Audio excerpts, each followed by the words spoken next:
ఎలాంటి ఆలోచన విధానం కలిగిన వారు, వారి ఆలోచన విధానం ఎలా ఉంటుంది, వారి ఆలోచన విధానంలో ప్రభువును ఎంతగా మహిమపరుస్తున్నారు, ప్రభువును ఎంతగా అవమానపరుస్తున్నారు, ప్రభువును ఎంతగా హత్తుకొని జీవిస్తున్నారు అన్న విషయాలను ప్రస్తావిస్తూ సంఘం యొక్క యోగక్షేమాలను గురించి అడుగుతూ, అలాగే సంఘంలో ఉన్నటువంటి ప్రతి విశ్వాస యొక్క ఆలోచనలను పరిశుద్ధాత్మని ద్వారా బాగుగా ఎరిగిన పౌలు గారు తిమోతికి వ్రాస్తూ ఏమంటున్నాడంటే, అపవిత్రమైన ముసలమ్మ ముచ్చట్లను విసర్జించండి అంటున్నాడు.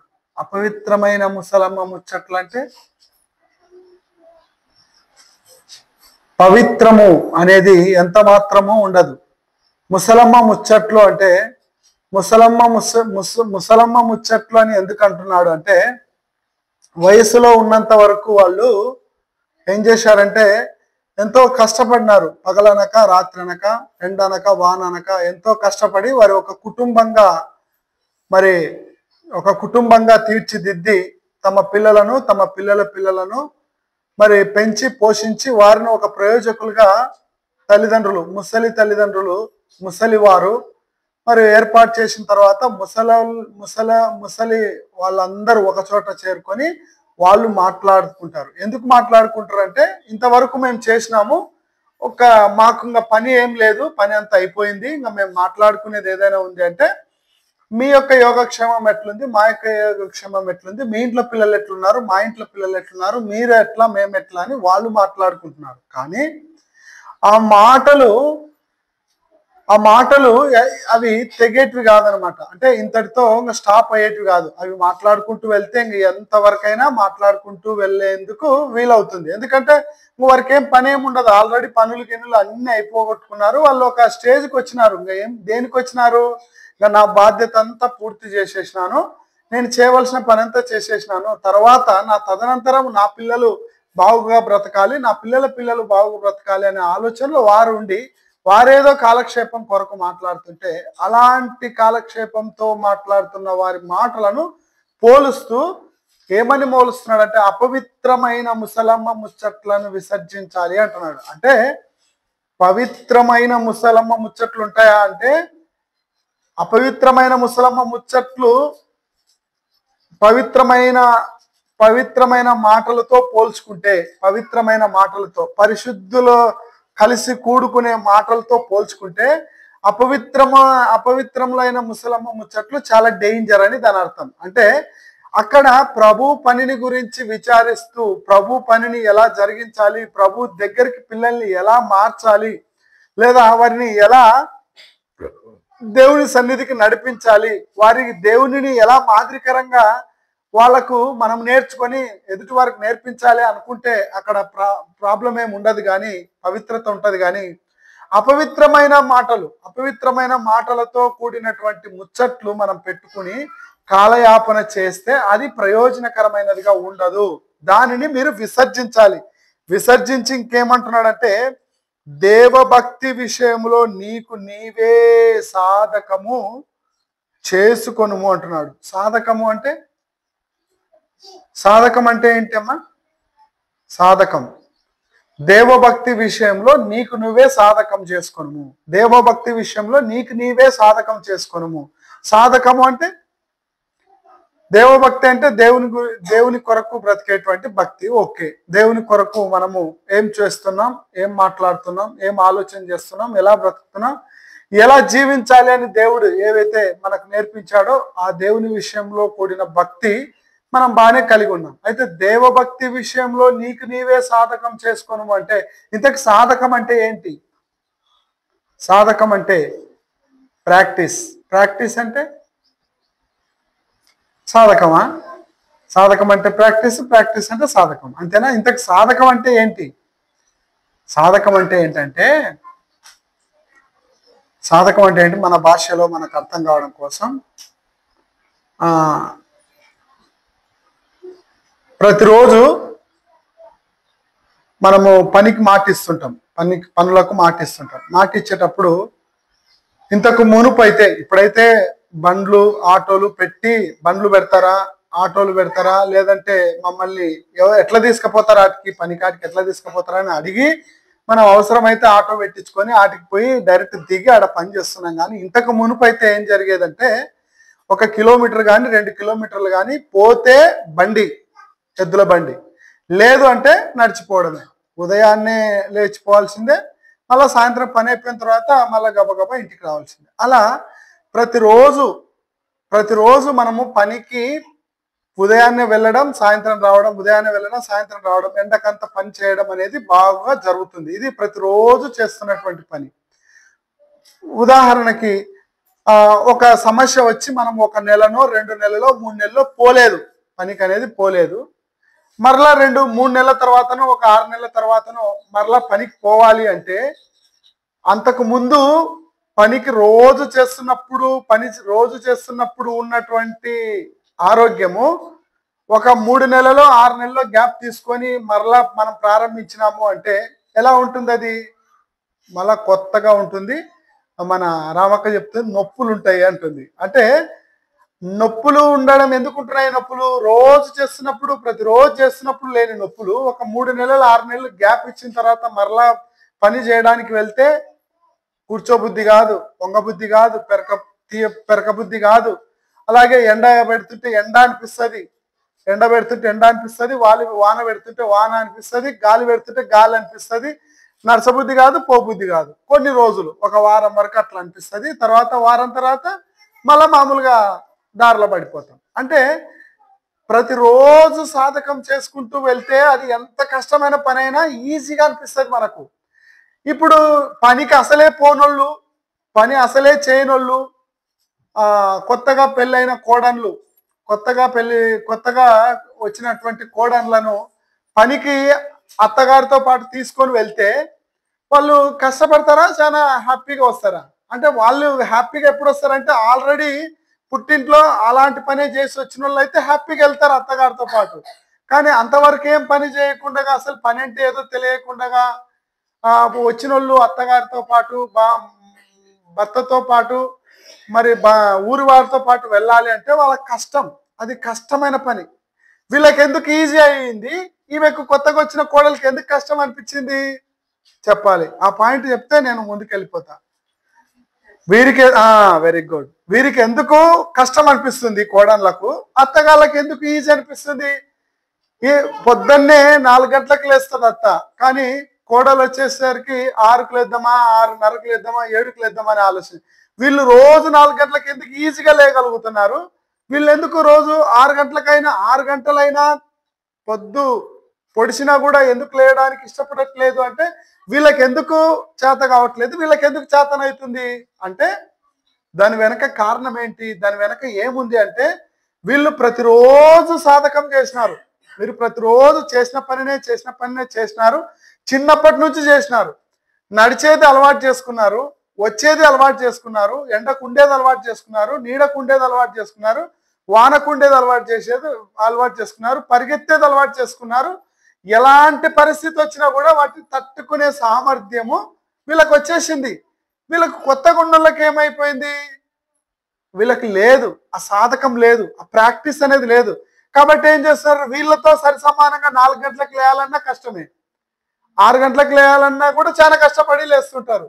మరి వీళ్ళు 4-5 గంటలకే పొద్దు పొడవక ముందుకే అన్ని వంటలు గింటలు అన్ని రెడీ చేసుకొని వారు అన్ని రకాలుగా క్యారియర్ సిద్ధం చేసుకొని పొడవన్లు తీసుకొని అవసరమైతే దానికి కావాల్సినవన్నీ తీసుకొని మరలా 6 గంటలకే ఆడపోయి పనికాడ ఉండిన చరిత్ర వీళ్ళదైతే వీళ్ళు 6 అయినా లేవకుండా ఇంకా వంటలు వండాలంటే 9-10 వరకు అయినా కూడా వాళ్ళ వంటలు తేగకుండా ఇంకా పొద్దున్నే టిఫిన్ కూడా చేయడానికి ఇబ్బంది పడుతున్నటువంటి కోడళ్ళు ఉన్నారు. కారణం ఏంటి?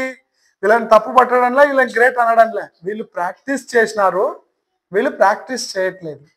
వీళ్ళు కూడా ప్రాక్టీస్ చేస్తే మీకు మాదిరిగా అవుతారు. అవి ఎప్పుడైతారు? కొన్ని దినాలు గడవాలి. ఆ గడిచిన దినాలలో ఏం చేయాలి? ప్రాక్టీస్ చేయాలి. ప్రాక్టీస్ చేస్తేనే నీకు అంట్లు కడగడమైనా ప్రాక్టీస్ చేస్తేనే వస్తుంది. అన్నం చేయడమైనా, పప్పు చేయడమైనా, కర్రీస్ చేయడమైనా, రొట్టెలు చేయడమైనా, ఏదైనా సరే మన ఇంట్లో ఏ ఆహార పదార్థాలు వండాలన్నా, పొద్దున్నే లేయాలన్నా, లేకూడదని ఏం చేయాలన్నా కూడా ఏం చేయాలి? ప్రాక్టీస్ చేయాలి. ప్రతిరోజు మనకు రాకపోయినా పర్వాలే, మాడిపోయినా పర్వాలే, రొట్టెలు చేసేది అలవాటు చేసుకో. సాగపోయినా పర్వాలే, రొట్టెలు చేసేది అలవాటు చేసుకుంటే చాలా చక్కగా, చాలా పతలాగా, చాలా నీట్గా, చాలా బాగా కాల్చగలరు. ప్రాక్టీస్ లేకపోతే చేయలేరు చేయలేరు. కారణం ఏంటంటే దీంట్లో ప్రాక్టీస్ అనేది చాలా ఇంపార్టెంట్. ఒక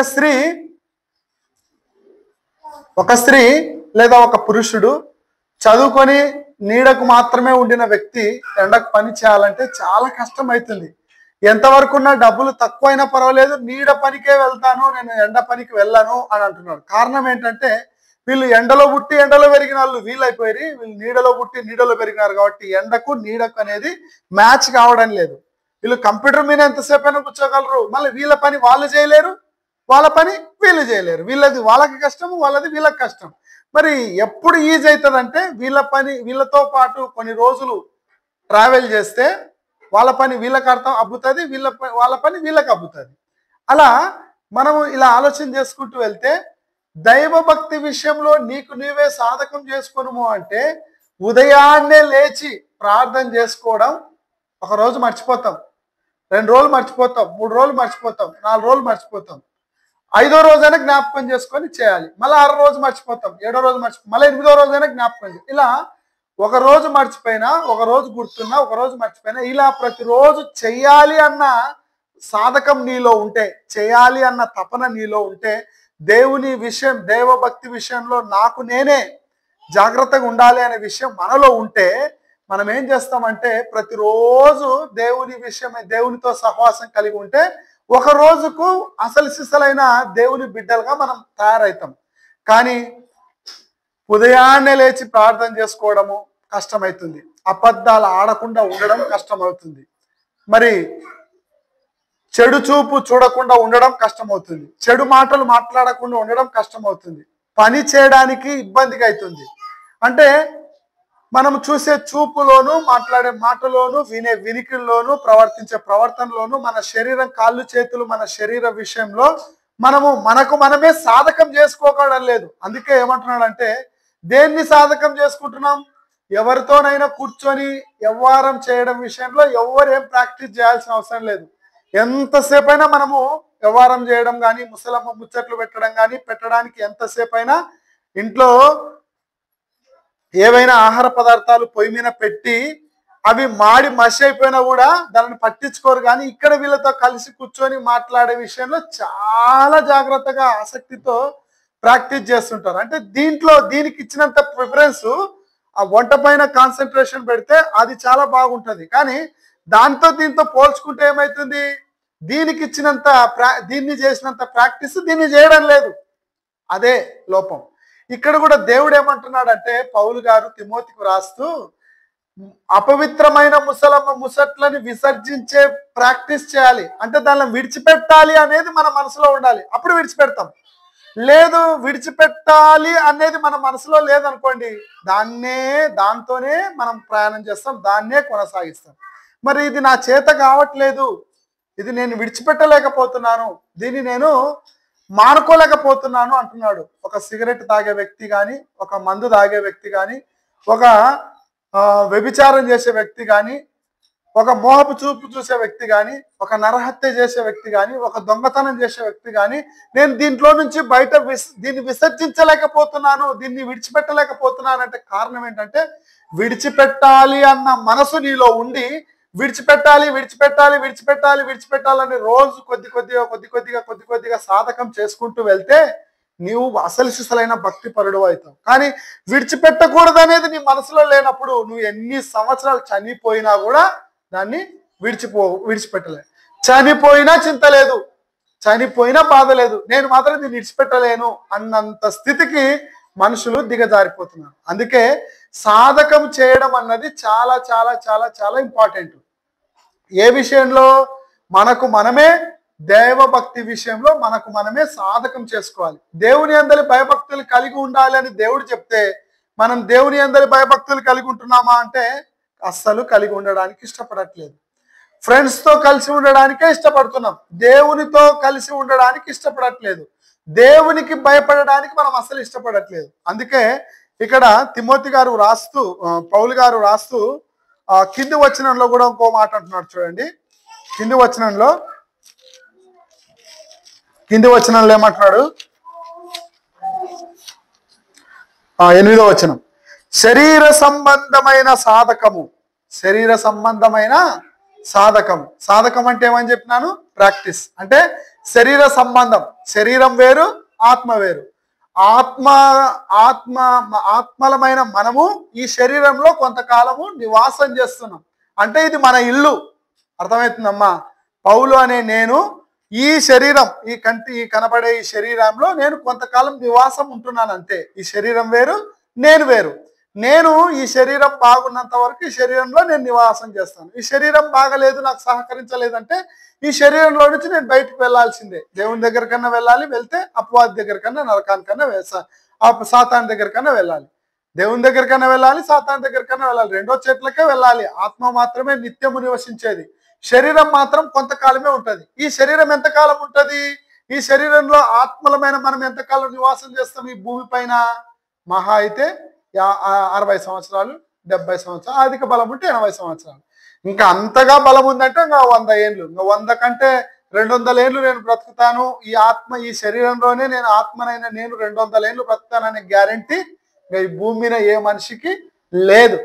అంటే దాని అర్థం ఏంటి? ఈ శరీర సంబంధంగా మనము ఏమి సాధకం చేసినా మన బ్రతుకు 50-60 ఏళ్ళ కంటే ఎక్కువ సీన్ లేదు. 60 ఏళ్ళ మనిషి 20 ఏళ్ళ మనిషితో పాటు ఉరకగలడా? పరిగెత్తగలడా? 60 ఏళ్ళ మనిషి 20 ఏళ్ళ మనిషితో పాటు నడవగలడా? పరిగెత్తగలడా? తినగలడా? ఆడగలడా? పాడగలడా? ఏం చేయగలడు? 20 ఏళ్ళప్పుడు చేసినటువంటి హుషారు 60 ఏళ్లకు మనిషికి హుషారు అనేది తగ్గిపోతుంది. 20 ఏళ్ళప్పుడు కాళ్ళ నొప్పులు, కీళ్ళ నొప్పులు ఏవి లేకుండా ఉన్నప్పుడు ఉన్నంత హుషారు 60 ఏళ్ళకి వచ్చేసరికి ఏం చేయలేడు. అంటే వాళ్ళకి వీళ్ళకి ఏంటి వ్యత్యాసం అంటే, ఈ యొక్క శరీర సంబంధమైన సాధకం ఏమి చేసినా, ఏ పని నేర్చుకున్నా అది 60 ఏళ్ళు 70 ఏళ్ళు వచ్చేసరికి నువ్వు ఎంత పనోనివైనా, ఎంత పనిదానమైనా 60-70 ఏళ్ళు వచ్చేసరికి అది ప్రయోజనంగా ఉండదు. నువ్వు అంతకు ముందు చేసినంతగా ఒకరికి ఒక మడి అప్పగిచ్చి దీన్ని కొయ్యండి అంటే గంటలో కోసిన వాళ్ళు 60 ఏళ్ళప్పుడు కొయ్యాలంటే కొయ్యలేరు. ఒకప్పుడు నువ్వు కోసినావు, ఇప్పుడు ఎందుకు కొయ్యలేకున్నావు అంటే కొయ్యలేము. ఎందుకు కొయ్యలేము? మన శరీరము చేసినటువంటి సాధకము అంతకంటే ఎక్కువగా మనల్ని ముందుకు నడిపేయలేదు. అదే ఆత్మ విషయమైన సాధకం చేస్తే అది నిరంతరం మనకు ప్రయోజనకరంగా ఉంటుంది. పాయింట్ అర్థం చేసుకోండి. శరీర సంబంధమైన పనిని ఎంత సాధకం చేసినా అది కొన్ని దినాలకు మనము ఆ పనిని విడిచిపెట్టాల్సి వస్తుంది. ఆ పని చేయలేకుండా అయిపోతాం. అలాగే ఆత్మ విషయమైన పని విషయంలో మనం సాధకం చేసుకుంటే మనము నిత్యము నివసించగలం, నిత్యము ఉండగలం. అంటే శరీరానికి ఆత్మకు డిఫరెన్స్ ఏంటో బాగా ఆలోచించాలి మనం.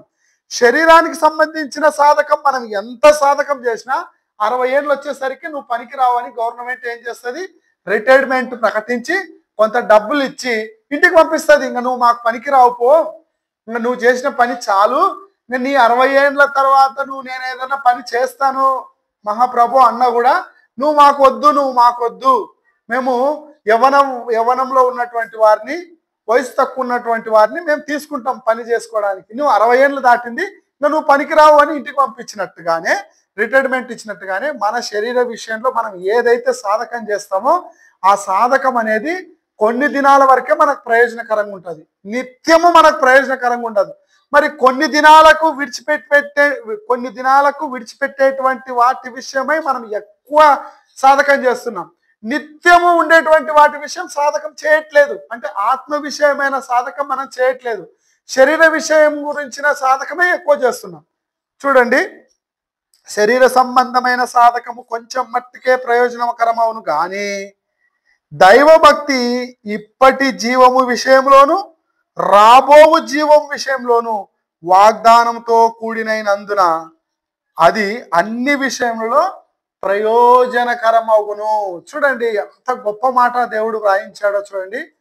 శరీర విషయంలో నువ్వు ఏం సాధకం చేసినా అది కొంతకాలం వరకే నీకు ప్రయోజనకరంగా ఉంటుంది. కానీ ఆత్మ విషయంలో, దైవ భక్తి విషయంలో నువ్వు సాధకం చేస్తే ఇప్పటి జీవ విషయంలోను రాబో జీవము విషయంలోను ఎప్పటికీ నీకు ప్రయోజనకరంగా ఉంటుంది. కాబట్టి నువ్వు సాధకం చేయాల్సిన దేని సాధకం చేయాలి?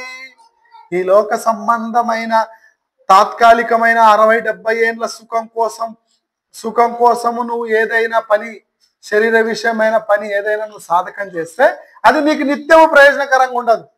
కానీ దైవభక్తి విషయంలో నువ్వు సాధకం చేస్తే అది నిత్యం ఉంటుంది. ఇప్పుడు ఆలోచన చేద్దాం, శరీరం విషయమైన సాధకం ఏంటి, దైవభక్తి విషయమైన సాధకం ఏంటంటే, దైవభక్తి అంటే దేవుని కొరకు బ్రతకాలి అని నిర్ణయం తీసుకోవడం, దేవునికి భయపడాలి అని నిర్ణయం తీసుకోవడం. మనం ఏదైనా ఒక పని చేస్తున్నప్పుడు దేవుడిని ఒక సైడు పెట్టాలి, మనం చేసే పనిని ఒక సైడ్ పెట్టాలి. నువ్వు ఏది ఎక్కువ తూకం దూగుతుంది అంటే దేవుడే ఎక్కువ తూకం దూగాలి, ఈ లోకపు పని ఎక్కువ తూకం దూగకూడదు. మనకు బుధవారం రోజు మనం కూడిక పెట్టుకుంటున్నాం, ఇక్కడ కూడిక పెట్టుకుని శుక్రవారం రోజు కూడిక పెట్టుకుంటున్నాం, మనం తూకం వేయాలి. ఇప్పుడు కూడిక ఒక దుక్కు, దేవుని కూడిక ఒక దుక్కు, దేవుని మీటింగ్ ఒక దుక్కు, ఇతల దుక్కు మనం చేసే పని. అంటే శరీర సంబంధమైన పని ఏం పని చేస్తున్నాం, శరీర సంబంధమైన పని ఏం పని చేస్తున్నామో ఆ పనిని పెట్టాలి. అప్పుడు తూకం ఏది ఎక్కువ దూకుతుంది? ఈ పని దూకితే నువ్వు ఇంటికాడనే ఉంటావు. దేవుని కూడిక తూగింది అనుకో ఎక్కువ, దేవుని దగ్గరకు వస్తాం. అంటే ఇది దేవభక్తి. అంటే మందిరానికి ఒక్కటి వచ్చి కూర్చుంటే దేవుని భక్తి అవుతుంది అంటే ఇది ఒక మొదటి స్టెప్, మొదటి అడుగు. రెండవ అడుగు ఏంటంటే చెప్పేది వినాలి, విన్న దాని ప్రకారము గ్రహించాలి, గ్రహించిన దాని ప్రకారము ఆచరించాలి. వినాలి, గ్రహించాలి, ఆచరించాలి. ఆచరించడము చాలా కష్టం, దీన్ని సాధకం చేయాలి. అందరూ పాపం చేస్తున్నారు, నేను ఒక్కదాన్నే పరిశుద్ధంగా ఉంటాను అంటే నన్ను ఎవరు అంటారు అనుకొని వాళ్ళు చేస్తున్నారు కాబట్టి నేను చేస్తాను, వాళ్ళు దుంకుతున్నారు కాబట్టి నేను దుంకుతాను, వాళ్ళు మాట్లాడుతున్నారు కాబట్టి నేను మాట్లాడతాను, వాళ్ళు ఆడుతున్నారు కాబట్టి నేను ఆడుతాను అంటే కుదరదు. అదే సాధకం.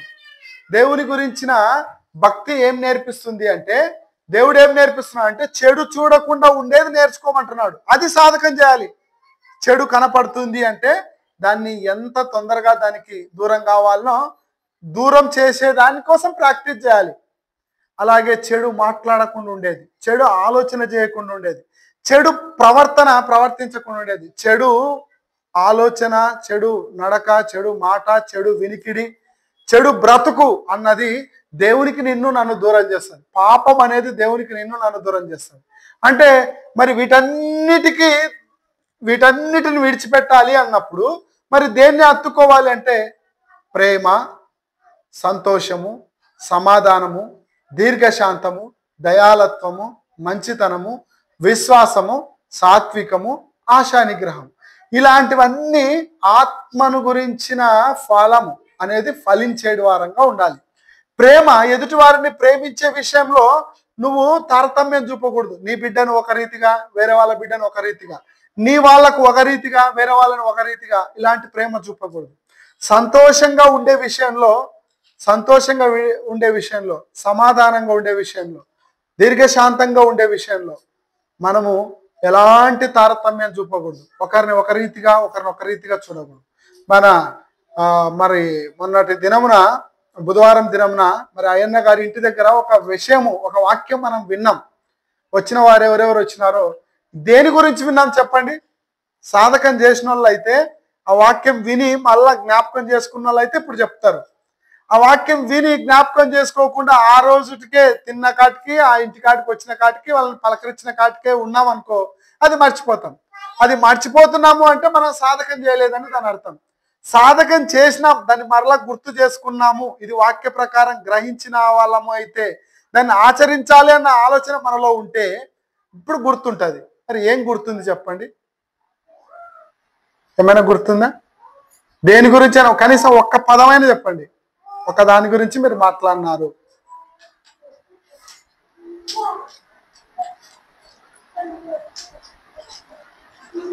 మీటింగ్ పెట్టిన వాళ్ళకన్నా గుర్తుందా?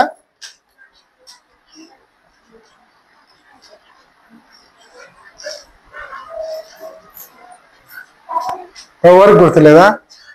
మరి ఆ రోజు బాగానే విన్నారు, బాగానే నాకు అర్థమైంది, బాగుంది అని అన్నోళ్ళు ఆదివారం 3 రోజులు గడిచేసరికి మనం విన్న వాక్యం అనేది ఒక్క పదం కూడా గుర్తులేదంటే మరి వినడం ఎందుకు?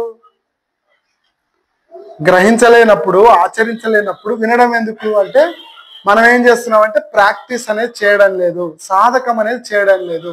ఇది నేను చెప్తున్న మాట కాదు. దేవుడు మన కొరకు ఇప్పటి జీవం విషయంలోను రాబో జీవం విషయంలోను నీకు ప్రయోజనకరంగా ఉండాలంటే దాన్ని సాధకం చేయాలి అంటున్నాడు.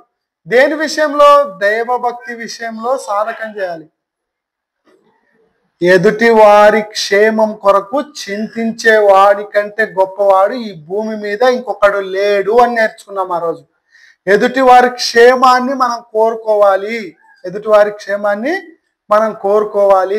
ఆ క్షేమమే మనల్ని క్షేమంగా ఉంచుతుంది అనే విషయాలను జ్ఞాపకంలోనికి తెచ్చుకున్నాం. అంటే ఇప్పుడు మనము దైవభక్తి విషయంలో మనం నేర్చుకోవాల్సిన విషయం ఏంటి?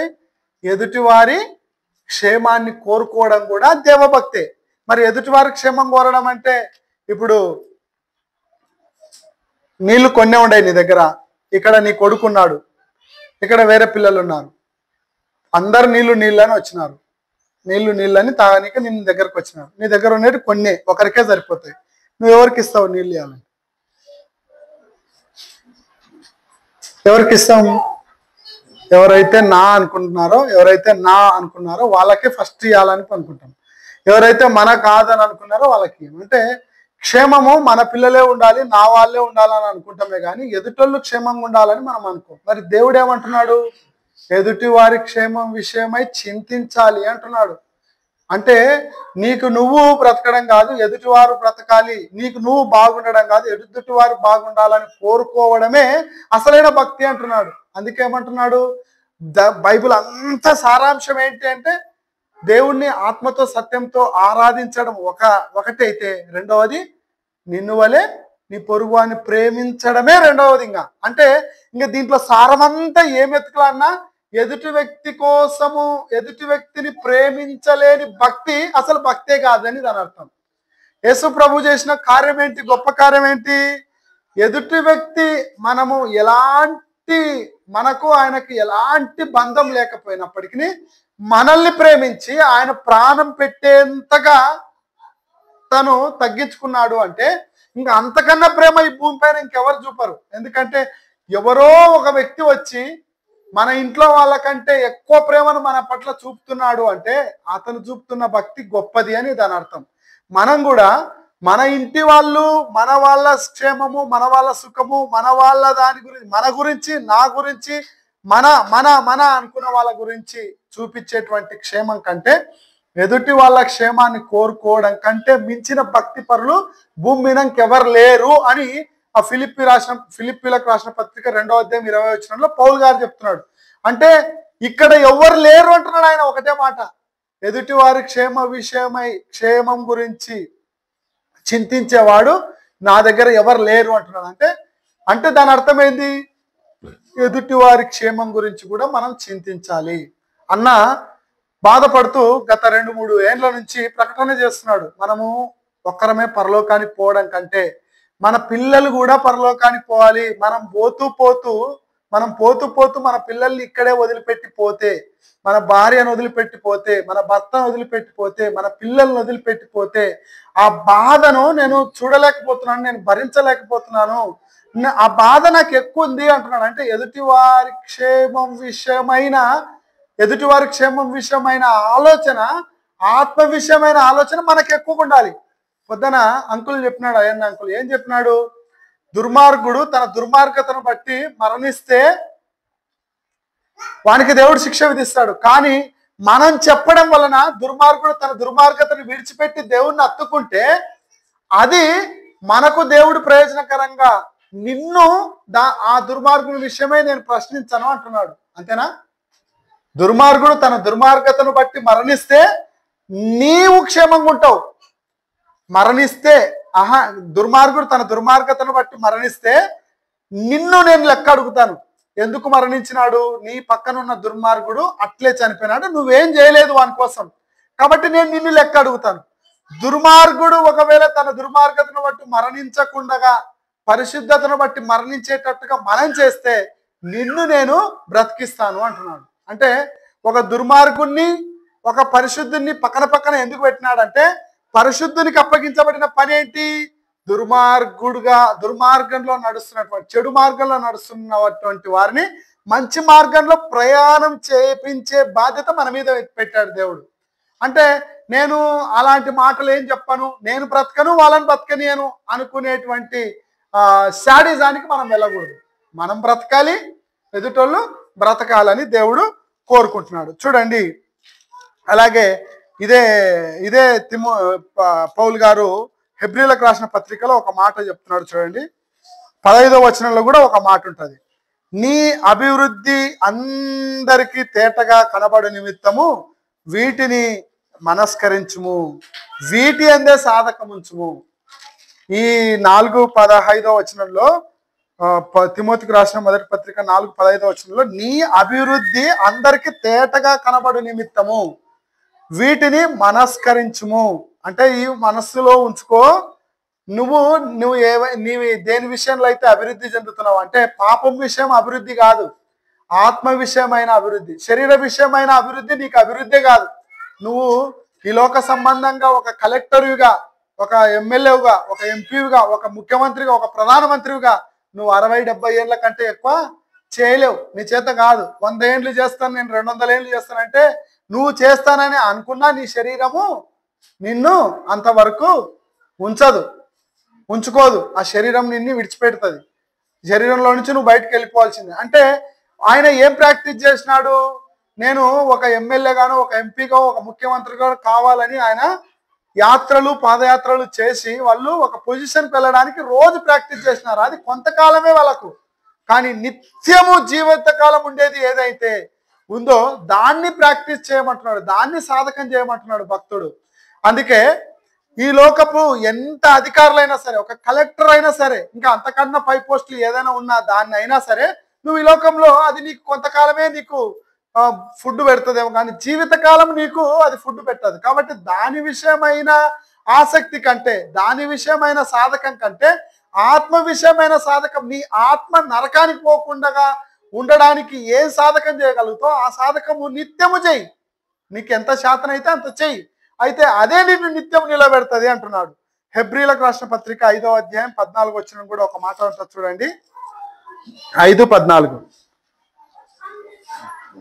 వయస్సు వచ్చిన వారు అభ్యాసము చేత మేలు కీడులను వివేచించుటకు సాధకము చేయబడిన జ్ఞానేంద్రియములు కలిగి ఉన్నారు గనుక బలమైన ఆహారపు వారికే తగును. చూడండి ప్రియులారా, వయసు వచ్చిన వారు అభ్యాసము చేత, అభ్యాసం అంటే ప్రాక్టీసే. అభ్యాసం అంటే ప్రతిరోజు చదివిన దాన్ని మరలా చదవడం, చెప్పిన దాన్నే మరలా చెప్పడం. ఎందుకు చెప్పిన దాన్నే మరలా చెప్తున్నాం? విన్నదాన్నే మరలా ఎందుకు వినమంటున్నాం? చేసిన దాన్నే మరలా ఎందుకు చేయమంటున్నాం? ఇచ్చిన పనినే ఇచ్చిన తర్వాత మరలా ఎందుకు ఇవ్వమంటున్నాము అంటే ఇది అభ్యాసం. అంటే ప్రతిరోజు అభ్యాసం చేయడం, రొట్టె విరచటము, రసం పుచ్చుకోవడము, స్తుతులు చెల్లించడము, పాటలు పాడడము, వాక్యం వినడం అనేది ఇది అభ్యాసం. ఈ అభ్యాసము చేసుకుంటూ వెళ్తే అభ్యాసం అనేదాన్ని రెగ్యులర్గా చేసేదాన్ని సాధన అంటారు. అంటే దీన్ని అభ్యాసం చేత మేలు కీడులను వివేచించుటకు, మేలేంటో కీడేంటో వివేచించేటువంటి ఆలోచన మనలో ఉండాలి. అలాగే ఏమంటున్నాడు? దానిని సాధకం చేసిన ఎడల జ్ఞానేంద్రియములు కలిగి ఉన్నారు. అంటే మేలును కీడులను వివేచించే జ్ఞానేంద్రియములు మీకు ఉన్నవి. అంటే నాకు తెలియదు ఇది చెడది ఇది మంచిది అనే విషయం నాకు తెలియదు, నాకెవరు చెప్పాలా అన్నిక లేకుండా మనకి ఇవ్వబడిన జ్ఞానేంద్రియములు ఏవైతే ఉన్నాయో అవి మేలును కీడులను వివేచించేటువంటి జ్ఞానేంద్రియములను నేను మీకు ఇచ్చాను. అవి మీరు కలిగి ఉన్నారు. కాబట్టి మీరు తీసుకునే ఆహారం ఎలాంటి ఆహారము?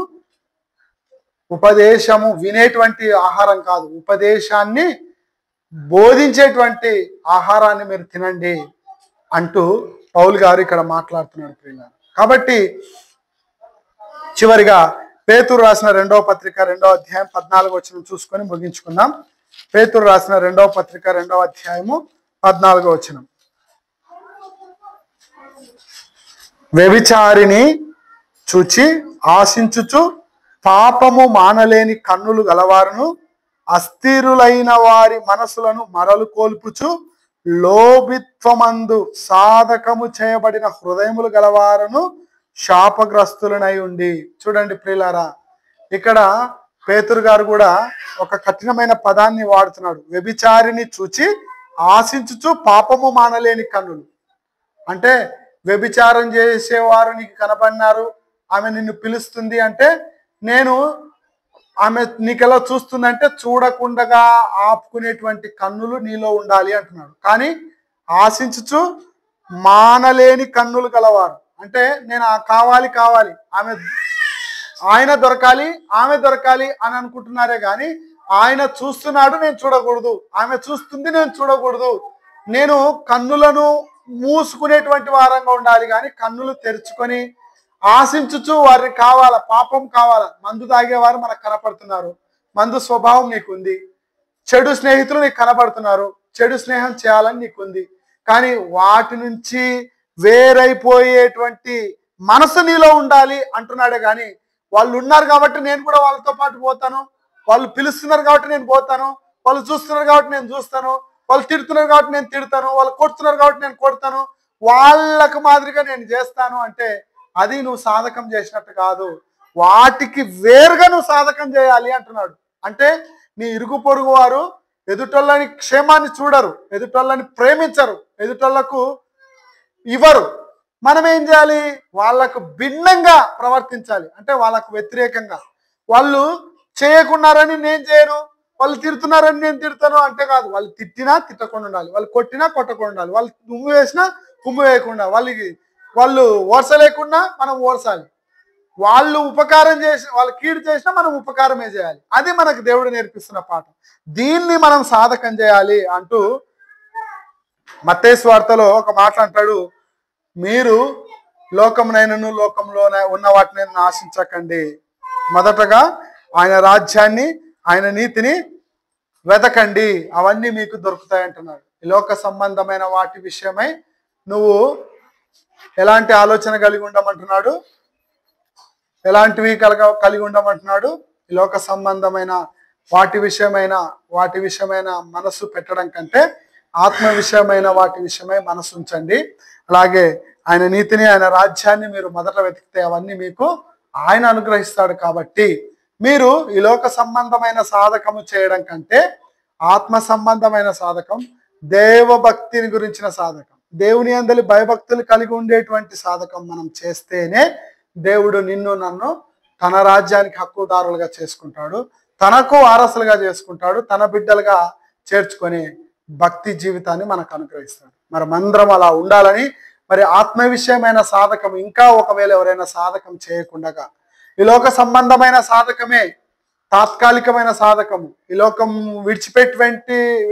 లోకంలో విడిచిపెట్టేటువంటి పనుల విషయమైన సాధకం చేసుకుంటూ ఆత్మ విషయమైన సాధకం ఇంకా చేయకుండా ఉంటే ఇప్పుడే ఒప్పుకొని విడిచిపెట్టి మరి పరిశుద్ధమైన సాధకము, పవిత్రమైన సాధకము, పవిత్రమైన మాటలను మాట్లాడుతూ, పవిత్రమైన చూపులు చూస్తూ, పవిత్రమైన మాటలను వింటూ, పవిత్రమైన వారు కూర్చునే చోట కూర్చొని పవిత్రమైన భక్తిని కనపరుస్తూ దేవుని యందలి భయభక్తులు కలిగి ఉదయం మధ్యాహ్నం రాత్రి దేవుణ్ణి స్మరించుకుంటూ పాపం అసహించుకొని పరిశుద్ధంగా జీవిస్తూ యేసుక్రీస్తు ప్రభుల వారు మనకు చూపిన మార్గంలో నడుస్తూ ఆయనకు వలె మన స్వభావాన్ని ధరించుకొని లోకంలో మన జీవితాన్ని గడుపుకుంటే మనకు దేవుడు నిత్య జీవాన్ని సూక్ష్మంలోనే ఇస్తాడు.